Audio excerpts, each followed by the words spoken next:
Hello students, प्रश्नावली 1.1 का आज हम पहला प्रश्न करने वाले हैं। सवाल दिया गया है कि निम्नलिखित संख्याओं को अभाज्य गुणनखंड के रूप में व्यक्त कीजिए। मतलब केवल गुणनखंड निकाल के छोड़ देना है। ये सवाल बहुत ही सरल है, बहुत अच्छे से करना है। बस इतना ध्यान रखना कि कई जो इसमें सवाल दिए गए हैं उनके गुणनखंड आपको थोड़ा ज्यादा ध्यान देने हैं, क्योंकि वही एग्जाम में आ सकते हैं, किसी भी ऑब्जेक्टिव में आ सकते हैं। तो चलिए पहला सवाल ले लेते हैं। पहला सवाल है 140। तो हम क्या करेंगे, नीचे लिखेंगे गुणनखंड निकालना है। तो किसी भी कोई भी संख्या दी रहती है तो सबसे पहले 2 से भाग करना ट्राई करो। जब 2 से भाग नहीं जाता है तो फिर आप 3 से ट्राई करो। कभी कभी कोई संख्या ऐसी होती है जिनमें 3 से भी भाग नहीं जाता तो 5 से ट्राई कर लो।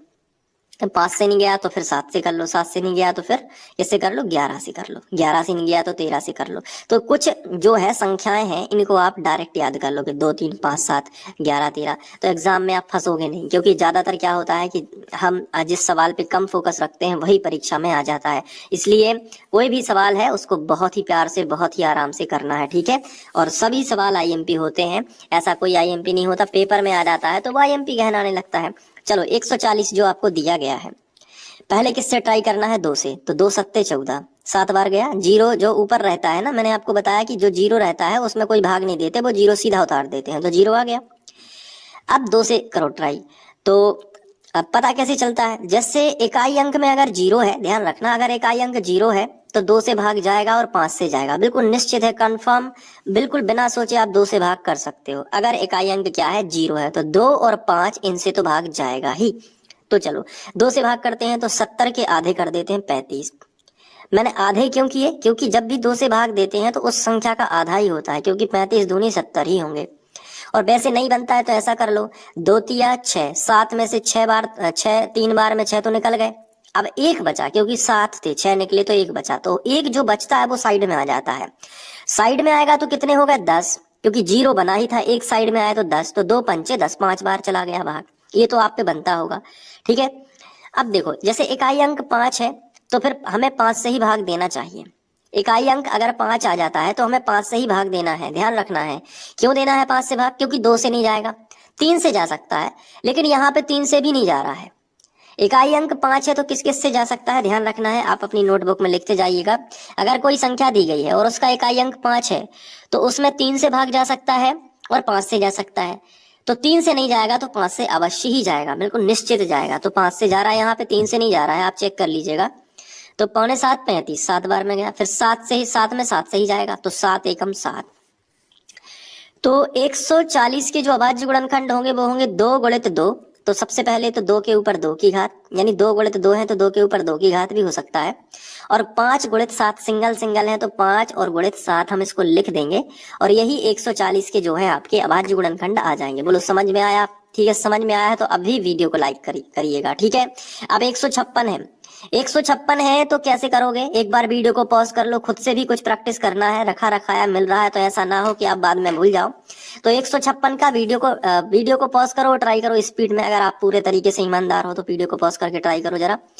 चलिए अब मैं मान के चल रहा हूँ कि आपने निकाला है, ठीक है। तो 156 को थोड़ा सा करेंगे अपन, 156 यहाँ पे लिखा।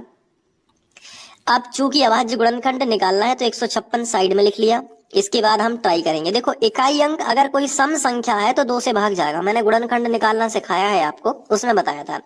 अगर इकाई अंक कोई सम संख्या है, जैसे 2 4 6 8, सम संख्या समझते हो ना, जिसमें 2 का भाग पूरी पूरी बार जाता है। अगर इकाई अंक कोई सम संख्या है, ध्यान रखना, अगर इकाई अंक कोई सम संख्या है तो 2 से भाग जाएगा ही जाएगा, ध्यान रखना। अभी लग रहा होगा आपको कि सर बार बार रिपीट क्यों कर रहे हैं, लेकिन जब एग्जाम में बैठोगे तो मेरी ही बातें ध्यान आएंगी, बहुत ध्यान से समझना। तो 2 सत्ते 14, 7 बार में तो 14 निकल गए, यहाँ पे लिखे थे 15, तो 14 निकल गए तो एक बचा, तो एक साइड में आ गया, तो 16 हो गए, तो 2 अट्ठे 16, ऐसे करना पड़ता है। फिर इकाई अंक फिर से सम संख्या है, 8 एक सम संख्या है ना, तो फिर से 2 से भाग चला जाएगा। तो 2 तिया 6, 7 में से 6 निकल गए 3 बार में, तो 6 निकले थे कितने, 7, 6 निकले एक बचा, 18, 2 इनाम 18, 39 आ गया। अब 39 ऐसी संख्या है जिसमें आप इकाई अंक देखोगे तो 9 है, जो कि एक विषम संख्या है, तो 9 है तो 3 से चला जाएगा, तो 3 एकम 3 और 3 तिरका 9, 3 बार गया, फिर 13 आ गया, तो 13 में 13 से ही जाएगा, क्योंकि 13 जो है एक अभाज्य संख्या है तो 13 एकम 13। तो अब 156 में 2 कितनी बार आया है? 2 बार, यानी कि हम लिख सकते हैं 2 के ऊपर 2 की पावर, और 3 आया है एक बार तो हम लिख सकते हैं 3 गुणित, और 13 भी एक बार तो 13 लिख दिया। बोलो बनेगा कि नहीं? ऐसा ही आया है ना तुम्हारा? ठीक है। अब 156 के बाद जो तीसरा सवाल है वो है 38 25। तो यहाँ पे देखो 38 25 को हम लिखेंगे, बहुत ही धैर्य के साथ, पेशेंस के साथ देखते रहो, सब कुछ बनेगा। तुम पे गणित में टेंशन लेने की जरूरत नहीं है, अभी वन शॉट भी बना दूंगा आपके लिए, तो रिवीजन हो जाएगा। तो 38 25 जो है वो कैसे करोगे? सबसे पहले क्या करना है, 38 25 जो है उसको आपको क्या करना है, लिख लेना है, बराबर का चिन्ह लगा लेना है। अब देखो 38 25 को साइड में लिख लो, 38 25 ऐसे लिख लोगे ना। फिर एक खड़ी लाइन और एक आड़ी लाइन, ये भी कर लोगे? बिल्कुल कर लेंगे सर। चलिए, इकाई अंक क्या है? 5 है। जब भी इकाई अंक 5 है, मैंने आपको बताया दो चीजों से ट्राई करिएगा, पहली संख्या 3, दूसरी संख्या 5। मैक्सिमम 5 से जाता है तो मैं 5 से ही ट्राई कर देता हूं, आप चाहो तो 3 से भी कर सकते हो। जैसे कि 3 से अगर आप सोचते हो तो 3 से जैसे आप सोचते हो तो 3 एकम 3 हो जाएगा, 3 दूनी 6 हो जाएगा, बचेगा 2 हो जाएंगे 22। तो 3 से जा रहा है तो कर देते हैं, 3 एकम 3 है ना। अब 8 बचा, तो 3 अलग अलग संख्याओं में देते हैं, जब बड़ी संख्या हो तोड़ तोड़ के भाग देते हैं। देख लो कैसे, 3 एकम 3, 3 तो निकल गया। अब आ गए 8, तो 8 में 3 की दुनिया ऐसी पढ़नी है कि 8 से ज्यादा ना हो, तो 3 दूनी 6, क्योंकि 3 तिरका 9 ज्यादा हो जाएगा 8 से, तो 3 दूनी 6। समझ पा रहे हो ना? तो 3 दूनी 6 आ गया। अब 8 में 6 निकलेगा, कितने बचे? जल्दी बताओ, जल्दी बताओ कितने बचे? 2 बचे। कितने हो गए? 22, क्योंकि 2 यहाँ ऑलरेडी है, 2 22 हो गए। तो 3 की दुनिया ऐसी पढ़ो कि 22 से ज्यादा ना हो, तो 30 7 21, 7 बार गया, 21 हो गए। एक बचा, आप क्योंकि 22 थे, 30 7 21, 7 बार में 21 निकल गया, तो एक बचा हो गया 15, 3 5 15। क्लियर हुआ कि नहीं? तो अब देखो ये आ गया। अब 3 से फिर से ट्राई कर लेते हैं, तीचों के 12, बिल्कुल 3 से फिर चला जा रहा है। तीचों के 12, एक में नहीं गया तो दो संख्या हमने इकट्ठी ले ली, तीचों के 12 4 बार में चला गया।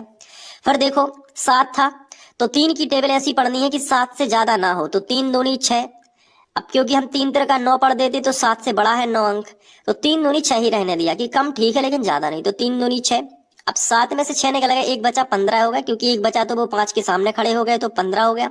तो 3 5 15, 425 आ गया। लेकिन अब नहीं जाएगा 3 से, उसका रीजन ये है कि यहाँ पे 3 एकम 3 करेंगे तो 4 में से 3 निकल जाएंगे, एक बचेगा 12, तीचों के 12 पूरी पूरी बार चला जाएगा, तो 5 में फिर 3 का जाता नहीं है, तो 5 से ही ट्राई कर दो। तो 5 अट्ठे 40, 8 बार गया, बचे 2, 5 अट्ठे 40। समझ में आ रहा है कि नहीं? 5 अट्ठे 40, 40 निकल गए, 42 थे, 40 निकल गए, तो कितने बचे? 2 बचे, हो गए कितने? 25 हो गए। तो फिर 5 25, ये 5 बार चला गया। फिर से समझ लो, 5 अट्ठे 40, 42 में से 40 निकल गए 8 बार में, तो कितने बचे? 2। अब 2 लिखिए तो 5 के सामने आ जाएंगे, तो 25 हो जाएंगे, तो 5 25। अब फिर से 5 से दे दो, 5 की टेबल पहले 8 में पढ़ो, 8 से ज्यादा ना हो, 5 एकम 5, 5 दूनी 10, 8 से ज्यादा हो जाते हैं, तो 5 एकम 5 ही रहने दो। अब 8 में से 5 निकल गए, तो कितने बचे? 3 हो गए 35, तो पौने 7, 35 7 बार में चला गया। 17 एक अभाज्य संख्या है, तो 17 एकम 17 ही रहने दो। तो 38 25 को क्या लिख सकते हो कि 3 है 2 बार, तो 3 के ऊपर 2 की घात, 5 है 2 बार, तो 5 के ऊपर 2 की घात, फिर 17 है एक बार, तो 17। तो 38 25 के जो अभाज्य गुणनखंड है बेटा वो आएंगे 3 के ऊपर 2 की घात, 5 के ऊपर 2 की घात गुणित 17। बोलो समझ में आया कि नहीं? तो ये जो 3 सवाल है मैंने आपको करवाए, और तीनों सवालों में आपको बहुत, अब चौथा सवाल जो है उसको भी देख लो एक बार। 5005 है, इसको आपको वीडियो को पॉज करके करना है, अगर नहीं बनता है तो ही देखना है। चलिए मैं अब करवा देता हूँ। तो देखो ये 5005 है, थोड़ा सा कठिन है लेकिन इतना भी कठिन नहीं है कि आप पे ना बने। सबसे पहले क्या करना है, 5005 बराबर इसके अभाज्य गुणनखंड यहाँ साइड में निकाल देते हैं। तो 5005 इकाई अंक, देखो मैंने बताया था कि जब इकाई अंक 5 है तो या तो 3 से भाग जाएगा या फिर 5 से जाएगा, लेकिन इसमें 3 का नहीं जा रहा है, आप ट्राई कर सकते हो, 5 का चला जाएगा। देखो 5 एकम 5, मैंने बोला था ना 0 है तो वो 0 ज्यों के त्यों उतरते हैं, तो 2 0 थे तो 2 0 हमने नीचे लिख दिए। फिर 5 का भागे, 5 में गया एक बार। अब 1001 बहुत ही कॉम्प्लिकेटेड संख्या, यहाँ पे बच्चे फंस जाते हैं कि अब किससे चला जाएगा, बहुत ही दिक्कत हो गई। तो यहाँ पे कुछ चीजें होती हैं जो एग्जाम टाइम में आपको ध्यान रखनी होती हैं, इसलिए बोलते हैं बार बार रिवीजन करना है, क्योंकि आप समझ के आधार पे कितना भी पढ़ लो लेकिन कुछ चीजों के बारे में पता होना ही चाहिए। जैसे ये संख्या 1001 है, अगर ये आ जाएगी और आपने ढंग से नहीं पढ़ाई की तो यहाँ फंस जाओगे।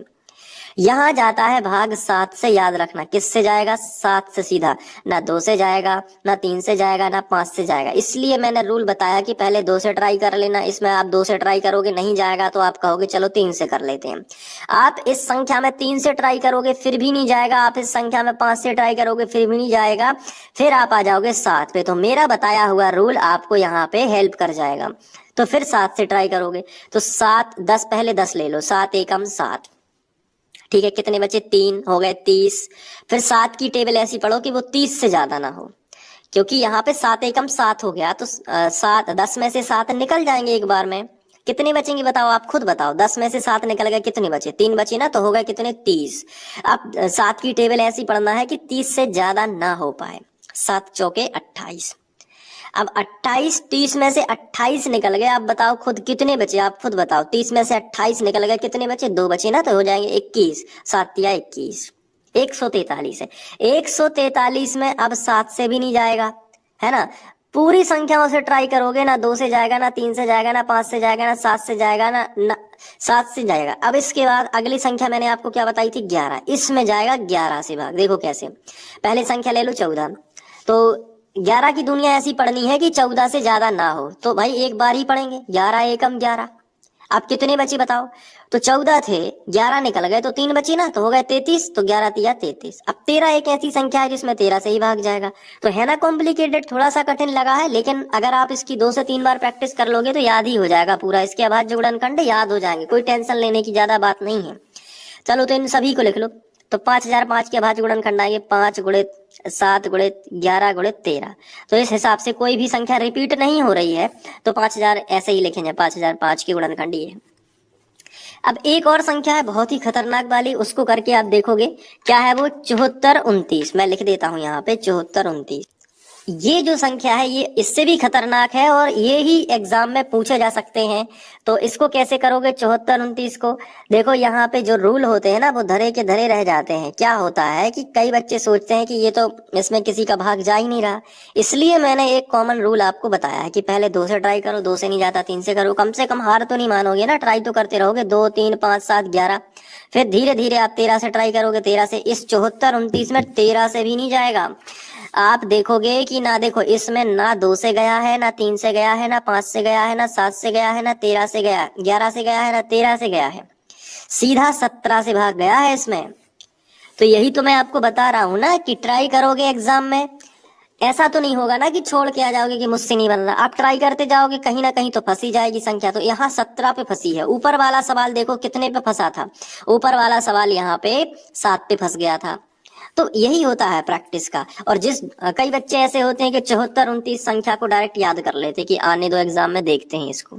7429 आया तो उनका सीधा यहाँ पे 17 लिखता है, सीधा 17, कि भाई उन्हें पता है, 2 से 5 बार करके आए हैं, उन्हें पता था कि ये आएगा। अब 74 17 का करोगे तो पहले 74 है, पहले 74 संख्या। 17 की दुनिया ऐसी पढ़ना है कि 74 से ज्यादा ना हो। तो 17 की दुनिया क्या आपको आती है? कई बच्चों को नहीं आती होगी दुनिया, कोई टेंशन नहीं है। अगर दुनिया भी नहीं आती है तो भी मैं आपको देखो ऐसा बताता हूं, 17 का पहले 2 से करो तो 17 दूनी 34, ठीक है। अब फिर 17 का कितने में करो, 3 से, तो 17 तिया 51, 17 चौके 68, तो 17 गुणे 4 कर लेना तो 68 आएंगे। फिर 5 करोगे तो ज्यादा हो जाएंगे, ये 17 पौने 85 होते हैं, मैं आपको बताऊं तो 74 से तो ज्यादा हो जाएंगे। तो 17 चौके 68, 4 बार भी आपको लिखना है और 68 आ जाएंगे। अब 74 में से 68 निकल जाएंगे 4 बार में, तो 74 में से 68 निकल जाएंगे तो 14 में से 8 जाएंगे यहाँ पे, तो 8 6 14, यहाँ पे बचेगा कट, 6 बचेंगे। तो जो 6 बचेंगे बेटा वो 6 इधर आ जाएंगे तो कितने हो जाएंगे, 62, 62 हो जाएंगे कि नहीं। तो देखो अब 17 की टेबल ऐसी पढ़ना है कि 62 से ज्यादा ना हो, तो 17 तिया 51, क्योंकि 17 चौके 68, 62 से ज्यादा हो जाएंगे, तो 17 तिया 51। अब देखो आप बहुत ही स्पेशल तरीके से 62 थे, 51 निकल गए, तो 2 में से 1 गया तो 1, और 6 में से 5 गए, कितने बचे, 11, 11 बच गए और साइड में लिखा है 9, तो 11 और 9 कितने हो जाएंगे, 119। तो 17 सत्ते 119 होता है।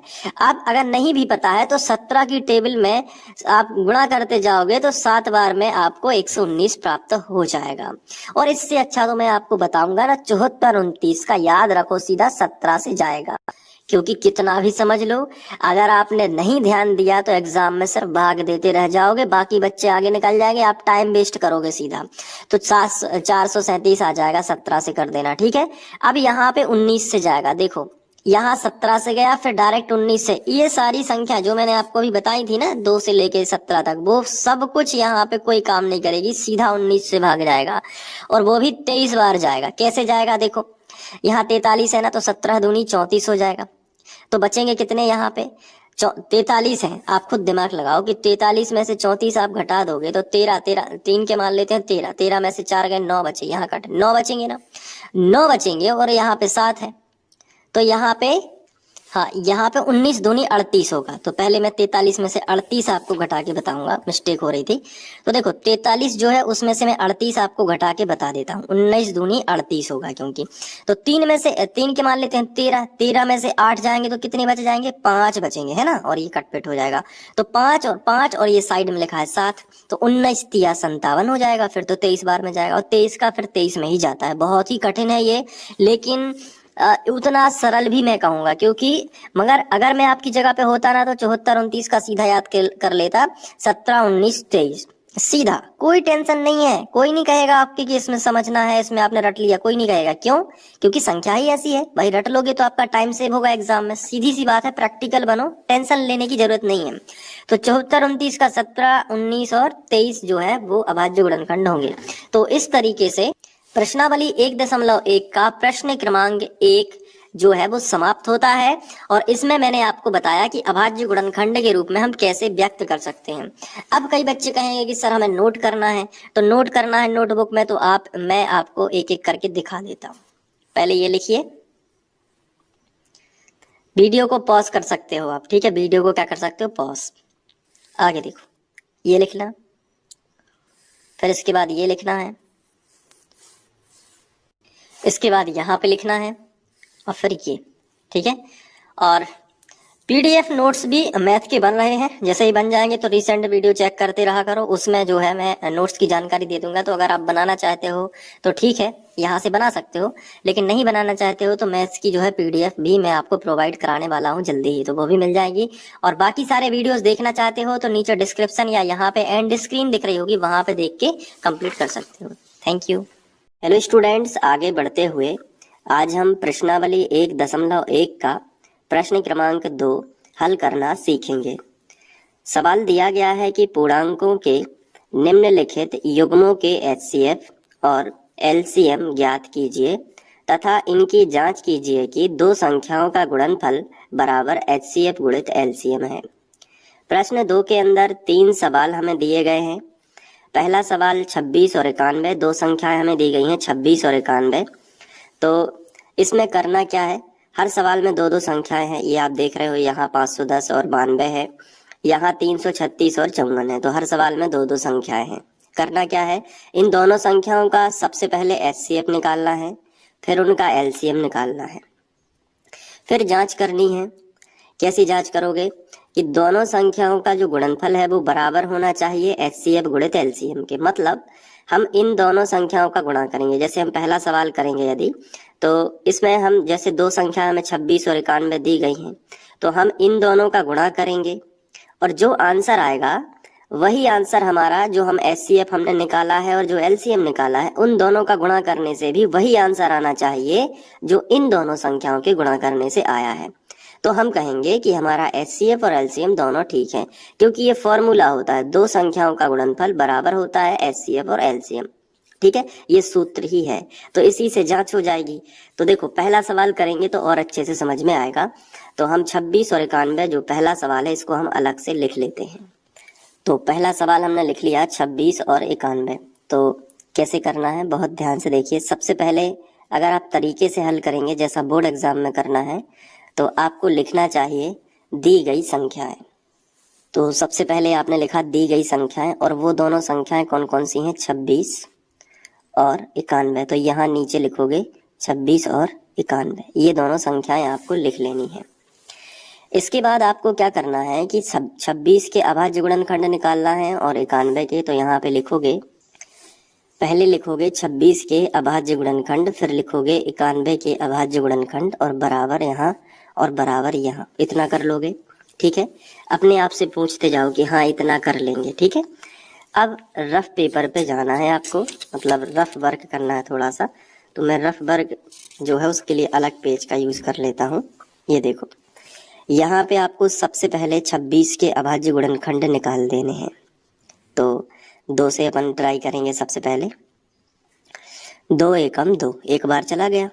अब 6 में 2, तो 2 तिया 6 3 बार चला गया, तो 13 दूनी 26। ठीक है, अब 13 एक अभाज्य संख्या है, 13 में 13 का ही भाग जाता है, याद रखिएगा।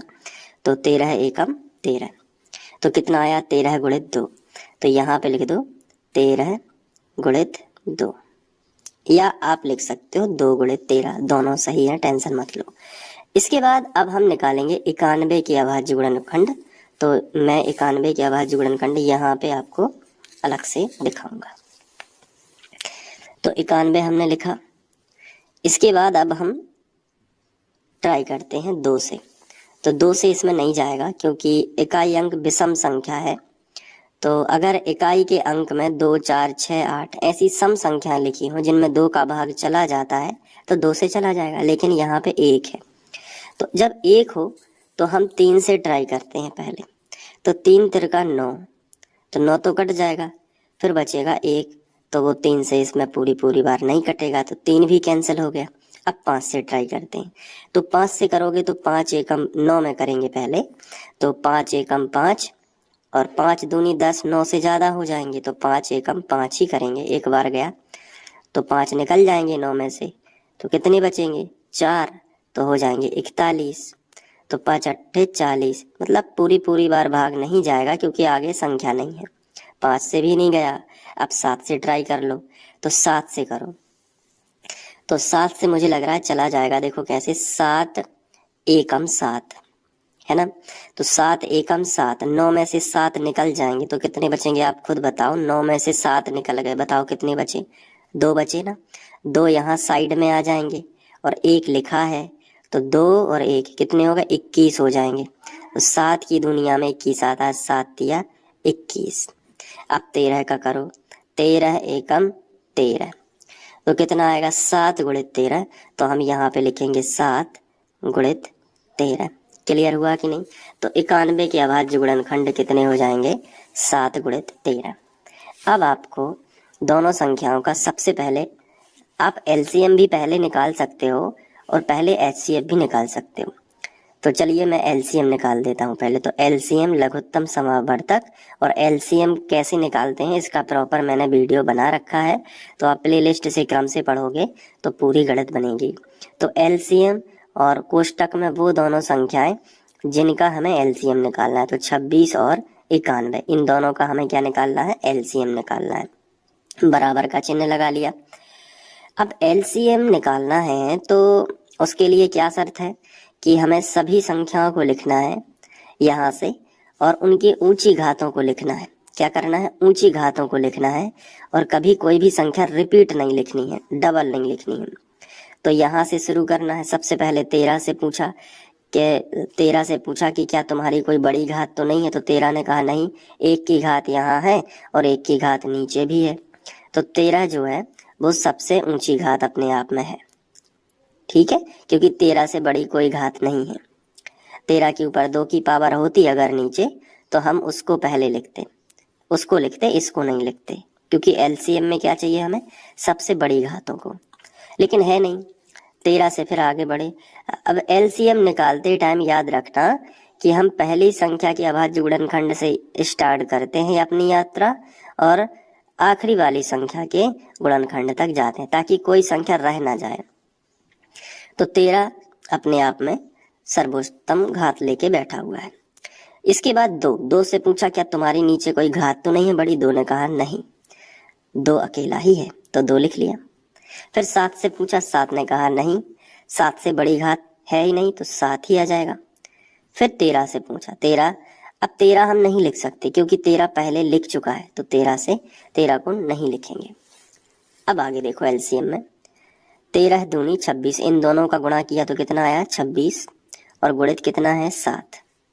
अब देखो 7 42, 42 की 2 हासिल आ जाएगी 4, और 7 दूनी 14, 14 में 4 जोड़ोगे तो 18, 182 जो है वो आपका एलसीएम आ जाएगा।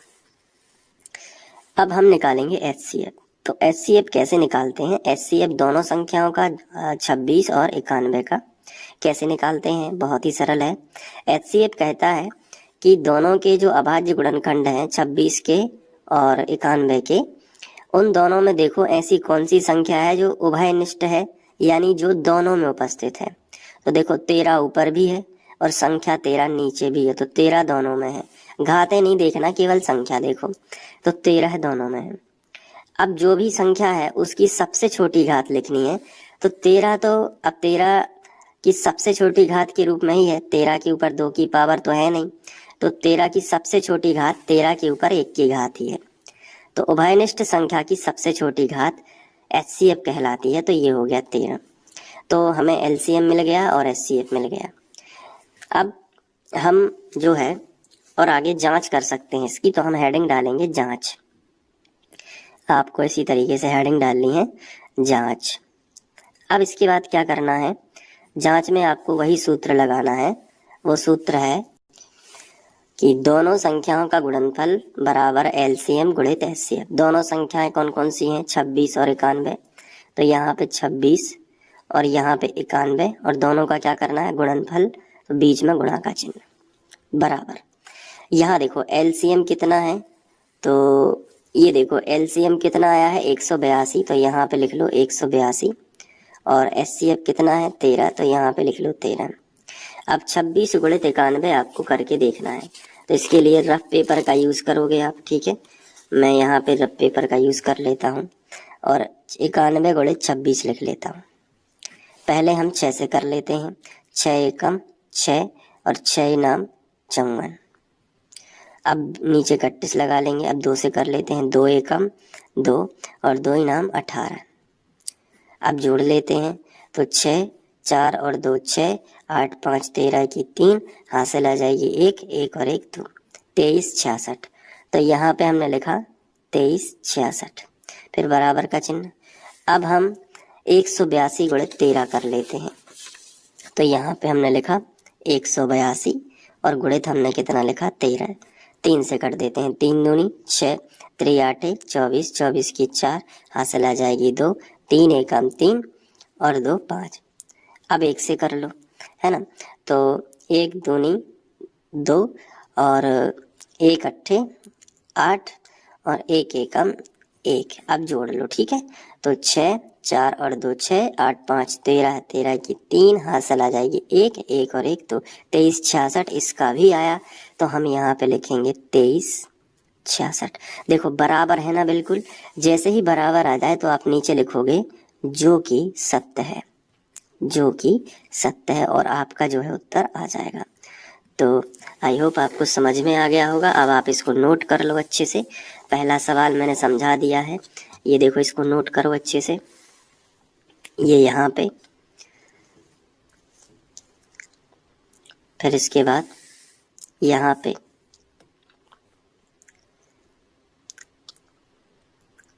फिर इसके बाद यहाँ पे।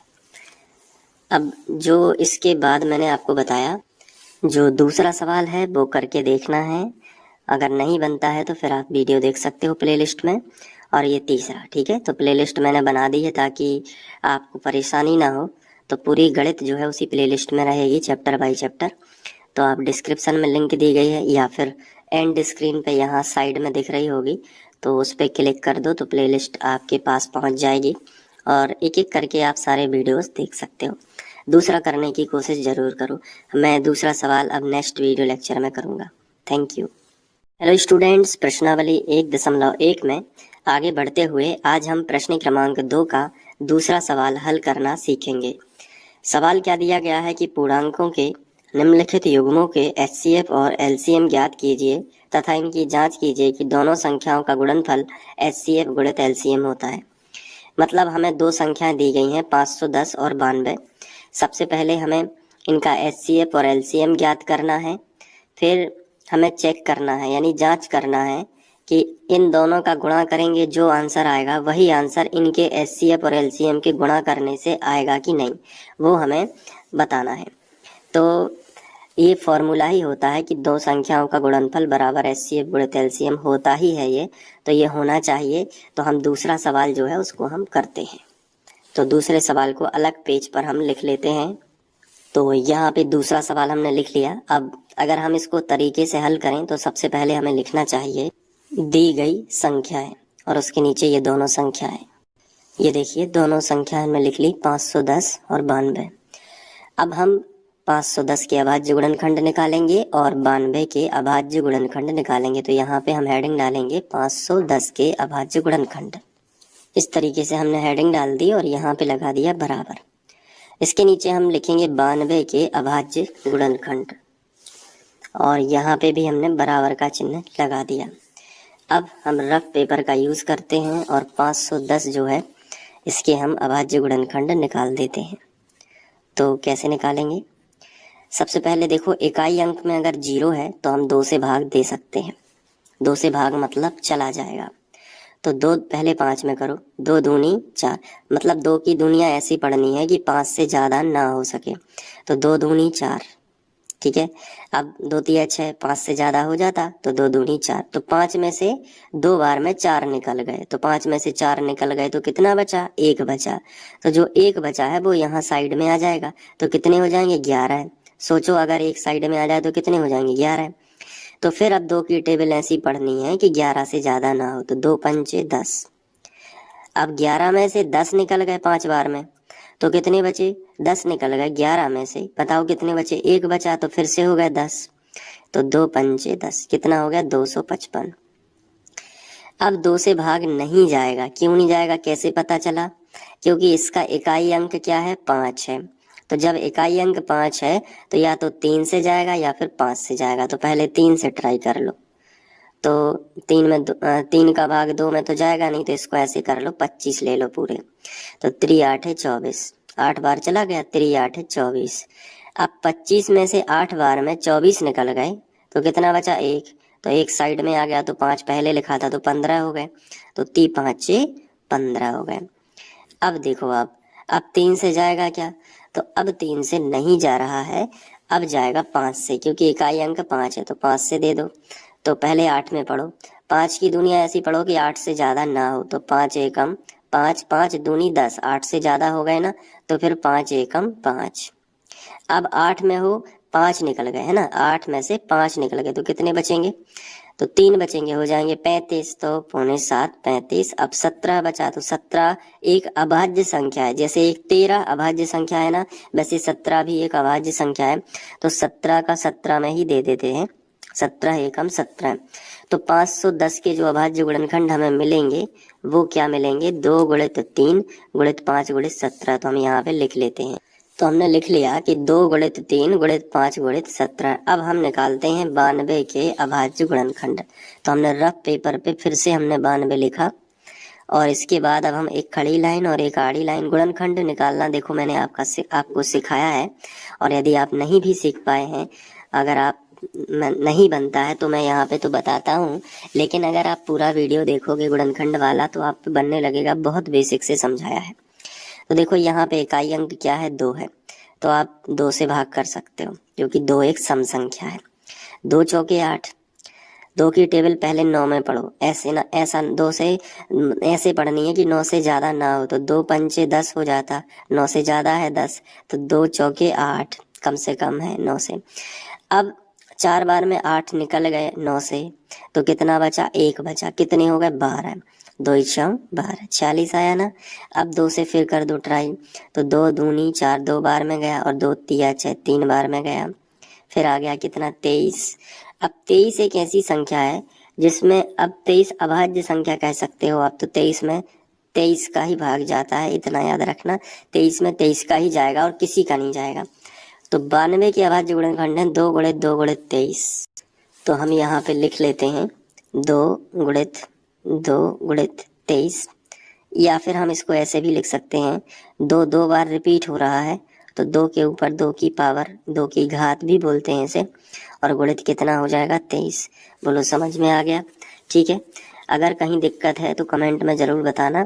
अब देखो 510 हो गया आपका और 92 हो गया।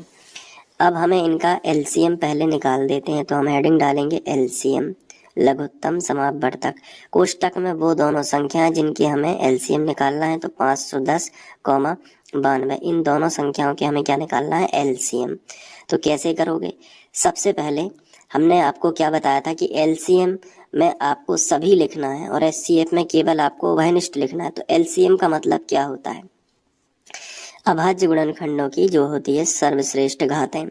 यहाँ से यात्रा शुरू करो, पहली संख्या के अभाज्य गुणनखंड ये लिखे हैं, यहाँ से यात्रा शुरू करो। पहले कौन मिला, 2, तो 2 से सर्वश्रेष्ठ कौन है, ये दूसरी संख्या में लिखा है अभाज्य गुणनखंडों में 2 के ऊपर 2 की घात, ये ज्यादा सही है। तो ये 2 ना लिख के हमने उच्चतम घात वाला 2 लिख लिया। आगे बढ़ो, क्या लिखा है, 3, 3 से बड़ी घात तो नहीं है, देखो नीचे नहीं है, तो 3 को ही लिख लिया। फिर आगे कौन मिला, 5, 5 से बड़ी घात तो नहीं है, नीचे नहीं है, तो 5 को ही लिख लिया। फिर आगे कौन मिला, 17, 17 से बड़ी घात तो नहीं है, तो 17 को ही लिख लिया। फिर अब दूसरी संख्या के अभाज्य गुणनखंड जो फाइनल वाले हैं, यहाँ पे इस वाले में मत देखना, नीचे इसी से ये बनाया है, ये तो लिख गया है ना, तो रिपीट भी नहीं करना है। फिर 23, 23 जो 23 है, इससे बड़ी घात तो यहाँ पे है नहीं, तो 23 के ऊपर 1 की घात ही सबसे बड़ी घात है। अब इन सभी का करना है गुणा, काफी लंबी चौड़ी संख्याएं हैं, तो 2 के ऊपर 2 की घात है, तो ये आ जाएगा 4, और 4 का 3 में होगा तो 4 तिया 12, और 12 का 5 में होगा तो 12 पंचे 60, यानी इतने का पूरे का उत्तर आएगा 60। और गुणित कितना है, 17, और गुणित कितना है, 23। ठीक है, समझ में आ रहा है ना। अब देखो क्या करना है, अब आपको 17 गुणित 60 कर लेना है, फिर उसके बाद उसमें 23 का गुणा करना है। तो देखो मैं आपको उसी तरीके से समझाऊंगा जैसे आपको एग्जाम में करना है। कई बच्चों पे 17 की टेबल भी नहीं बनती है, तो कोई बात नहीं, आप 7 से करिएगा, 7 शून्यम शून्य 7 चौं 42। अब 1 से करिएगा तो 60 ही आएगा, ये 60 एकम 60, तो 60 लिख लीजिएगा। अब जोड़ना है, ठीक है, तो 0 में कट्टस जुड़ेगा तो 0 ही आएगा, 2 में 0 जुड़ेगा तो 2 ही आएगा, और 6 और 4 10, कितना आ गया, 10 20। अब इसमें 60 गुणित 17 आया 10 20, तो हमने यहाँ पे सबसे पहले तो 10 और 20 लिख लिया। इसके बाद जो 23 है हमने उसको लिखा। अब 10 20 गुणित 23 और करना है, तो फिर से हमने रफ पेपर का यूज किया, और 10 20 गुणित हमें 23 करना है। तो 23 की टेबल नहीं भी बनती है तो कोई दिक्कत की बात नहीं है, पहले 3 की टेबल पढ़ो पूरे 10 20 में। 3 शून्यम शून्य, 3 दूनी 6, 3 शून्यम शून्य, और 3 एकम 3। अब 2 की पढ़ लो, तो 2 शून्यम शून्य है ना, 2 दूनी 4 है ना, और 2 शून्यम शून्य, और 2 एकम 2, इस तरीके से। अब 0 6 4 जोड़ रहे हैं इन सबको, है ना, तो 3 और ये आ जाएगा 2, तो 23 460 कितना आया, 23 460। तो हम यहाँ पे लिख लेते हैं 23 460। ये आया एलसीएम, काफी बड़ा एलसीएम आया है। अब हम निकाल लेते हैं एचसीएफ, तो हमने हेडिंग लगा दी एचसीएफ। दोनों संख्याएं लिख ली, कौन कौन सी है, 510 और कौन सी है 92। इन दोनों संख्याओं का क्या निकालना है, एचसीएफ। एचसीएफ क्या कहता है कि हमें उभयनिष्ठ संख्या खोजना है दोनों में, जो 510 के अभाज्य गुणनखंड में भी हो और 92 के अभाज्य गुणनखंड में भी हो। तो बताओ कौन सी संख्या है, तो आप कहोगे कि सर देखो 2 यहाँ पे भी है और 2 यहाँ पे भी है, तो संख्या तो हमें मिल गई कि 2। अब 2 की सबसे छोटी घात देखनी है, तो यहाँ 2 के ऊपर 2 की घात है, यहाँ 2 के ऊपर 1 की घात है, तो छोटी घात कौन होगी, 2 के ऊपर 1 की घात। तो यही हमने लिख लिया, तो एचसीएफ मिला बिल्कुल सिंपल 2। अब क्या करना है, अब आपको जांच करनी है, तो यहाँ पे आप हेडिंग लगाओगे जांच इस तरीके से, और जांच के नीचे आप फॉर्मूला लिखोगे। फॉर्मूला क्या, वही वाला, दोनों संख्याओं का गुणनफल बराबर एलसीएम गुणित एचसीएफ। तो इस तरीके से आपने जो है सूत्र लिख दिया, दोनों संख्याओं का गुणनफल बराबर एलसीएम गुणित एचसीएफ। दोनों संख्याएं कौन कौन सी हैं, 510 और गुणित क्या है 92, बराबर एलसीएम कितना निकला है, 23 460। आप देख सकते हो ऊपर यही है ना 23 460। तो जो एलसीएम है इसकी जगह पे लिख दो 23 460, और जो एचसीएफ है वो कितना है 2, तो एचसीएफ की जगह पे 2 लिख दो। अब इन दोनों का गुणा और इन दोनों का गुणा से जो आंसर आएगा वो बराबर होना चाहिए। रफ पेपर का यूज करते हैं और आपको गुणा करके दिखाते हैं। सबसे पहले करेंगे 510 गुणित 92। कैसे करना है देखो ध्यान से। सबसे पहले 2 का करना है, 2 शून्यम शून्य, 2 एकम 2 और 2 पंचे 10। फिर किसका करोगे, 9 का, 9 शून्यम शून्य, 9 एकम 9 और 9 पौने 45। ठीक है ना। आप जोड़ दो, जोड़ोगे तो 0, फिर यहाँ आएगा 2, फिर यहाँ 9, 5 और 1 जुड़ जाएंगे तो 6 और यहाँ पे आएगा 4। 46 920 कितना आया, 46 920। ये हो गया इन दोनों का गुणा।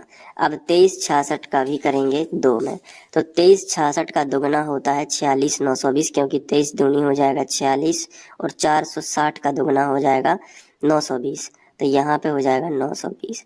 मतलब ये तो बहुत ही सरल है। आप 2 का गुणा करोगे तो 2 शून्य में शून्य, 2 ही शाम 12 की, 2 हासिल आई 1, 2 चौके 8 और 1 हासिल की जोड़ोगे तो 9 आएगा, 2 तिया 6 आएगा और 2 दूनी 4। तो दोनों के आंसर बिल्कुल सेम आ जाएं तो आपको एक नीचे लाइन लिखनी है कि जो कि सत्य है, और इस तरीके से आप बोर्ड एग्जाम में लिख के आओगे तो आपका एक भी अंक नहीं कटेगा, जो कि सत्य है आपको लिखना है। तो अब आप इस सवाल को अच्छे से नोट कर लो। उम्मीद है कि मैं आपको थोड़ा बहुत समझा पाया हूँगा। जो भी कुछ आपकी कमेंट में राय हो वो आप जरूर लिखिएगा। यहाँ पे देखो इन लिखना है, वीडियो को पॉज कर लो, इसके बाद यहाँ पे वीडियो को पॉज कर करके लिखते जाओ और इसके बाद यहाँ पे, ठीक है। और इसके आगे के वीडियोस देखना चाहते हो तो आपको प्लेलिस्ट दिख रही होगी। यदि आप नए हैं तो आप प्लेलिस्ट से जाके पढ़िएगा शुरू से, ताकि आप एक एक सवाल को बहुत अच्छे से समझ सको। मिलते हैं नेक्स्ट वीडियो लेक्चर में। Thank you students. प्रश्नावली 1.1 का प्रश्न क्रमांक 2 का तीसरा प्रश्न आज हम हल करना सीखेंगे। तो तीसरे प्रश्न में भी हमें 2 संख्याएं दी गई हैं। पहली संख्या क्या है बताओ, 336, और दूसरी संख्या क्या है, 54। अब इन दोनों संख्याओं का सबसे पहले हम एलसीएम निकालेंगे, उसके बाद हम एलसीएम निकालेंगे और फिर उसके बाद हम जांच करेंगे। बहुत ही आराम से समझ में आ जाएगा, टेंशन नहीं लेनी है, बस ध्यान से देखते रहो। तो देखो सबसे पहले तो लिखेंगे हल, और दी गई संख्याएं, जो संख्याएं दी गई हैं वो हम लिख लेते हैं। अब इसके बाद 336 और 54 वो हम नीचे लिखेंगे। 336 और 54 एक बार अच्छे से समझ लेना है पहले, फिर नोट करना है। 336 और 54। अब हमें 336 के भी अभाज्य गुणनखंड निकालने हैं और 54 के भी गुणनखंड हमें निकालने हैं। तो हम हेडिंग लगाएंगे 336 के अभाज्य गुणनखंड और इसके नीचे हम लिखेंगे 54 के अभाज्य गुणनखंड, और दोनों जगह फिर बराबर लगा लेते हैं। ये देखो यहाँ भी हमने लिख लिया। अब देखो बड़े ध्यान से समझना है। सबसे पहले हम 336 के अभाज्य गुणनखंड निकालेंगे। तो मैं रफ पेपर का यूज कर लेता हूँ। ये देखिए साइड में मैंने रफ पेपर रख लिया है, बिल्कुल आराम से समझ में आएगा, बस ध्यान से देखते रहना। सबसे पहले 336 लिख लिया, ठीक है, लिख लोगे ना।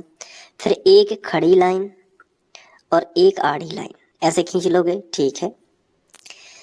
अब गुणनखंड निकालना मैंने आपको सिखाया है। अगर इकाई अंक जो है अगर सम संख्या है, सम संख्या मतलब जैसे 2 4 6 8 10 12, ये सम संख्याएं कहलाती हैं। अगर इकाई का अंक सम संख्या है तो 2 से भाग चला जाता है, ठीक है। तो 2 से भाग दे देना, पहले 3 में देना, तो 2 मतलब 2 की दुनिया ऐसी पढ़नी है कि 3 से ज्यादा ना हो। तो पढ़ो, तो 2 एकम 2 और 2 दूनी 4, ज्यादा हो जाएगा 3 से, तो 2 एकम 2 ही रहने दो। तो 3 में से 2 निकल गए एक बार में, 2 एकम 2, तो 3 में से कितने निकल गए, 2 निकल गए। बताओ कितने निकल गए, 2 निकले। कितना बचा, 1 बचा, वो साइड में आ जाएगा, तो 3 के हो जाएंगे 13, क्योंकि 1 यहाँ से बचा है। कितने हो गए, 13। अब 2 की टेबल ऐसी पढ़ो कि ये 13 से ज्यादा ना हो। 2 ही 6 12 और 2 सत्ते 14, 13 से ज्यादा हो जाएंगे, तो 2 ही 6 12 ही रहने दो, 6 बार में गया। अब 13 में से 12 निकल गए तो फिर 1 बच गया, तो यहाँ साइड में आ गया, तो 16 हो गए। 2 अट्ठे 16, ठीक है, तो ये हो गया। एक बार समझ लोगे तो कभी जीवन में भी नहीं भूलोगे। आप रिवीजन करने की भी जरूरत नहीं होगी, क्योंकि आप कॉन्सेप्ट के साथ में पढ़ाई कर रहे हो। बट मैं सलाह यही दूंगा, रिवीजन तो आपको करते रहना ही है। अब देखो, 2 से फिर भाग दे देना, क्योंकि सम संख्या है इकाई अंक में, तो बिल्कुल कॉन्फिडेंस रहेगा कि 2 से चला जाएगा। अब एक में तो जाएगा नहीं, तो 16 इकट्ठे कर लो, 2 संख्याओं को इकट्ठा कर लो। जब एक में भाग नहीं जाता तो 2 संख्याओं को इकट्ठा कर लो। कितने हो गए? 16। अब 2 की दुनिया पढ़ो कि 16 से ज्यादा ना हो। 2 एकम 2, 2 दूनी 4, 2 तिया 6, 2 चौके 8, 2 पंचे 10, 2 इछाऊ 12, 2 सत्ते 14, 2 अट्ठे 16। 8 बार में गया, 8 लिख लो। अब इस संख्या को ले लो, 2 की दुनिया ऐसी पढ़ो कि 8 से ज्यादा ना हो, तो 2 चौके 8, 4 बार में चला गया। समझ पा रहे हो ना? ऐसे करते जाओ। अब फिर से इकाई अंक क्या है? एक सम संख्या है, 2 से चला जाएगा। 2 चौके 8 और 2 दूनी 4। सीख रहे हो ना? अब देखो, फिर से 2 से दे दो 4 में, 2 दूनी 4 और 2 एकम 2। अब देखो, इकाई अंक में एक आया है, और एक क्या है? विषम संख्या है। एक क्या है? विषम संख्या। विषम संख्या कौन कौन सी होती है? जैसे 1, 3, 5, 7, 9, ये विषम संख्याएं कहलाती हैं। तो एक में भाग नहीं जाएगा 2 का, तो विषम संख्याओं में 3, 5, 7 का ही भाग जाएगा। तो 3 से ट्राई करो, चला जाएगा, क्योंकि 3 की दुनिया में 21 आता है। 30 7 21, 7 बार में आता है। आता है कि नहीं? फिर देखो, अब 7 से कर दो, 7 एकम 7। ये आ गए 336 के गुणनखंड। तो 336 के गुणनखंड में 2 कितनी बार आया है? 1, 2, 3, 4। तो यहाँ पे लिख सकते हो कि 2 आया है 4 बार। 4 की घात लगा दो। 3 एक ही बार है, तो गुणित में लिख दो 3। फिर 7 एक ही बार है, तो गुणित में लिख दो 7। बिल्कुल टेंशन नहीं लेनी है, धीरे धीरे सब सीख जाओगे। तो 3 गुणित 7। अब 54 के गुणनखंड निकालना है, तो फिर से मैं रफ पेपर का यूज करूंगा। यहाँ पे ये देखिए, मैं लिख लेता हूँ यहाँ पे, जिसके गुणनखंड निकालने हैं 54 के निकालने, है ना। अब एक यहाँ से खड़ी लाइन और एक आड़ी लाइन। बताओ, इकाई अंक सम है कि विषम है? तो 4 एक सम संख्या है, तो 2 से भाग चला जाएगा। पहले 5 में दे दो। 2 की दुनिया ऐसी पढ़ो कि 5 से ज्यादा ना हो, तो 2 दूनी 4, है ना। 2 दूनी 4, 2 तिया 6, 5 से ज्यादा हो जाता, तो 2 दूनी 4 ही रहा। अब 5 में से 4 निकल जाएंगे तो 1 बचेगा, तो 1 साइड में आ जाएगा, तो 14 हो गए। तो 2 सत्ते 14। क्लियर है ना? अब 27। अब इसमें इकाई अंक देखो, सम है कि विषम है? तो आप देख रहे होंगे कि जो इकाई अंक है वो एक विषम संख्या है। और जो विषम संख्या होती है ना, तो 2 से भाग नहीं जाता। फिर 3 से ट्राई करो, तो 3 की दुनिया में 27 आता है। 3 नाम 27, 9 बार में 27 आता है, ऐसा लिख लेना। फिर 9 में फिर से 3 से चला जाएगा। 3 तिरका 9, 3 बार में 9 आता है। फिर 3 एकम 3। क्लियर हुआ ना? तो अब देखो, ये बताओ कि 2 कितनी बार आया है? एक ही बार है ना 2, पूरे 54 के गुणनखंड में 2 एक ही बार है। 2 लिख लो, गुणा का चिन्ह लगा लो। 3 कितनी बार है? 1, 2, 3। तो 3 के ऊपर 3 की घात लिख लो। समझ पा रहे हो ना? अब आ गए दोनों संख्याओं के अभाज्य गुणनखंड। अब हम बेफिक्र होके एलसीएम निकाल सकते हैं। सबसे पहले क्या? एलसीएम। एलसीएम कोष्टक में वो दोनों संख्याएं जिनके हम एलसीएम निकाल रहे हैं, जैसे कि 336 और 54। तो इस तरीके से लिख लिया बराबर। अब समझना बड़े ध्यान से। देखो, एलसीएम में होता क्या है कि हमें पहले संख्याएं लिखनी है। बहुत ध्यान से समझो, एक नई ट्रिक मैंने एलसीएम के लिए बनाई है, हो सकता है आपके काम में आ जाए। सबसे पहले आपको पहली संख्या के अभाज्य गुणनखंड, जो कि ये लिखे हुए हैं, यहां से स्टार्ट करो। पहली संख्या के अभाज्य गुणनखंड से शुरू करो, और कोई संख्या बस लिखो, घाते मत लिखो। ठीक है? क्या लिखो? संख्या बस लिखो, और कोई भी संख्या रिपीट मत करो। चलो यहां से शुरू हो। संख्या क्या लिखी है? 2, 2 लिख लिया। फिर आगे 3, 3 एक अलग संख्या है, तो 3 लिख लिया। फिर आगे कौन मिला? 7, तो चलो 7 लिख लिया। फिर आगे आए तो कौन मिला? 2, अब 2 तो लिख गया है तो 2 को मत लिखो। फिर आगे कौन मिला? 3, 3 भी लिख गया है तो 3 को भी मत लिखो। तो ये हमने संख्या बस लिखी। अब इनकी जो संख्या यहाँ पे आई है ना, इनकी सबसे बड़ी घात देखो। तो 2 संख्या जो है, इन दोनों में से बताओ 2 की सबसे बड़ी घात कौन सी है? तो 2 की सबसे बड़ी घात यहाँ पे 1 की घात है और यहाँ पे 4 की घात है। तो बड़ी घात कौन होगी? 4 की घात, यही उठा लो। अब 3 की इन दोनों में से देख के बताओ कि बड़ी घात कौन सी है। तो यहाँ 3 के ऊपर कोई भी घात नहीं है तो 1 की मानी जाती है, और यहाँ 3 के ऊपर 3 की घात। बताओ बड़ी घात दोनों में से किसकी है? ये वाली है। तो 3 के ऊपर 3 की घात लगा दो। और 7 की सबसे बड़ी घात देखो। अब ये क्योंकि 7 है तो 7 दोनों में सिर्फ एक जगह है, तो यही बड़ी घात हो जाएगी, यही एलसीएम होगा। अब इसको सॉल्व करो। 2 के ऊपर 4 की घात का मतलब क्या होता है वो समझो। देखो 2 के ऊपर 4 की घात है, यानी 2 को गुणा में 4 बार लिखो। 2 गुणित 2 गुणित 2 गुणित 2। तो 2 दूनी 4, 4 दूनी 8 और 8 दूनी 16। कितने आ गए? 16। गुणित 3 के ऊपर 3 की घात है, इसका क्या मतलब हुआ? तो देखो 3 के ऊपर 3 की घात होती है ना, तो 3 गुणित 3 गुणित 3। बहुत अच्छे समझना। 3 त्रिका 9 और 9 तिया 27। तो कितना आया? 27। तो यहाँ पे आपको लिखना है 27। और गुणित कितना है? 7। तो गुणित लिख दो 7। इसके बाद 16 और 7 का गुणा कर लो, फिर उसमें 27 का गुणा कर लेंगे। तो 16 सत्ते कितने होंगे? तो देखो 7 का पढ़ लो। 7 छः 42, 7 छः 42, 42 की 2, हासिल आ जाएगी 4। फिर 7 एकम 7, और 7 और 4 कितने हुए? 7 4 कितने हुए बताइए? 11 हुए। तो 16 सत्ते 112 होता है। आप डायरेक्ट भी कर सकते हो। और गुणित कितना है? 27। तो गुणित कर लो 27। अब 112 में 27 का गुणा कैसे करते हैं देखो।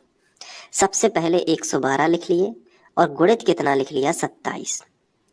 अब 7 से पहले गुणा करो। 7 दूनी 14, 14 की 4, हासिल आ जाएगी 1। 7 एकम 7 और 1 हासिल की तो हो जाएगा 8, और फिर 7 एकम 7। अब 2 से करो। 2 दूनी 4, 2 एकम 2 और फिर 2 एकम 2।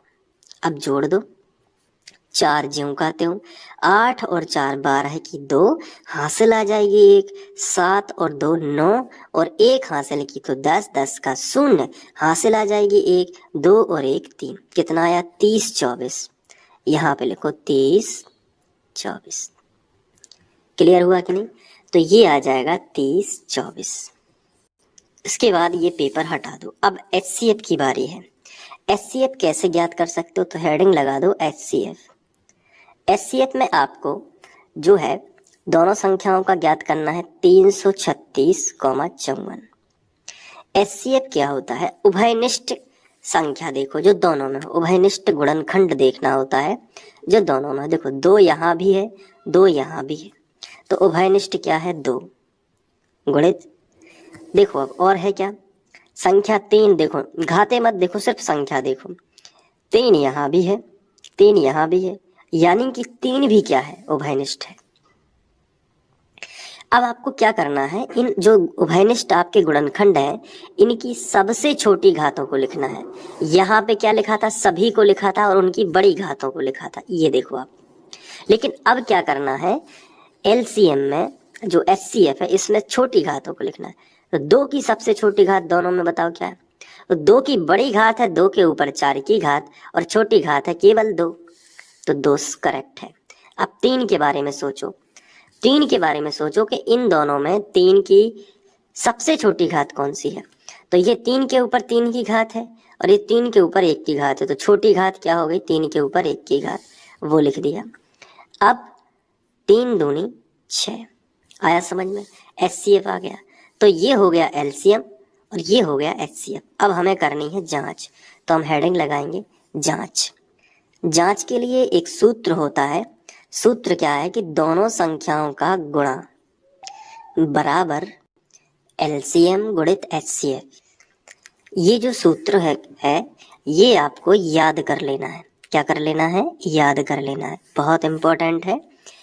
इसमें क्या होता है कि किन्हीं भी दो संख्याओं का जब हम गुणा करते हैं और साथ में उनके LCM और HCF का भी हम गुणा करते हैं तो दोनों का गुणा बराबर आता है। ये सत्य बात है, लेकिन ये जांच करने से हमें पता चल जाएगा, प्रूफ हो जाएगा कि सही है। चलिए, दोनों संख्याओं का गुणा। दोनों संख्याएं कौन कौन सी हैं? 336 और 54। यहाँ पे हम लिखेंगे 336 और गुणित 54।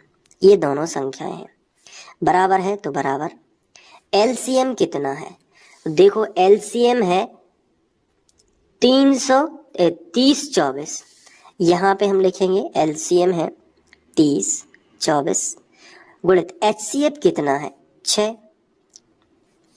अब इसका जो गुणा करेंगे और जो उत्तर आएगा वही उत्तर इनका आना चाहिए, तो सही माना जाएगा।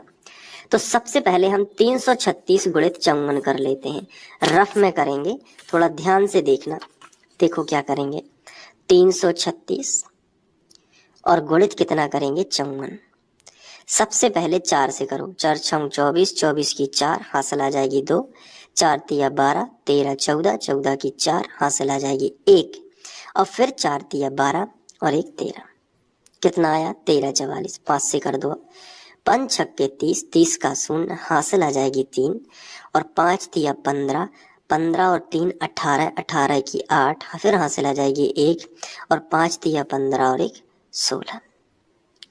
4 4 8 3 11, 11 की 1 हासिल आ जाएगी 1, 6 और 1 7 और 1 हासिल की 8 और 1, तो 18,144 इन दोनों का गुणा आया है। 18,144। क्लियर है कि नहीं? अब बराबर, अब 6 का करो। 6 चौके 24, 24 की 4 हासिल आ जाएगी कितनी? हासिल की साइड में लिख रहा हूँ, 2 आ जाएगी हासिल की। फिर 6 दूनी 12, 12 और 2 कितने हो जाएंगे? 14, 14 की 4 हासिल आ जाएगी 1, 6 शून्यम शून्य 1 ज्यों का त्यों। फिर 6 तिया 18। देखो बराबर है ना, लिख सकते हो जो कि सत्य है, जो कि सत्य है। इस तरीके से इस सवाल को आप बहुत आसानी से कर सकते हो। अब मैं उम्मीद कर रहा हूं कि आप बिना देखे इस सवाल को कर लोगे। थोड़ा सा टाइम जरूर लगता है, लेकिन सवाल क्लियर होगा और आपको फिर बहुत अच्छे से समझ में आएगा। तो ये देखिए, यहाँ से करना शुरू करना है। लिख लो इसको नोटबुक में। फिर यहाँ पे वीडियो को पॉज करके लिखना है, और फिर ये जांच। ठीक है, तो इस तरीके से प्रश्न क्रमांक 2 समाप्त होता है। तीनों प्रश्न हमने कर दिए हैं। डिस्क्रिप्शन में जाके आप देख सकते हो सारे वीडियोस लेक्चर। Thank you.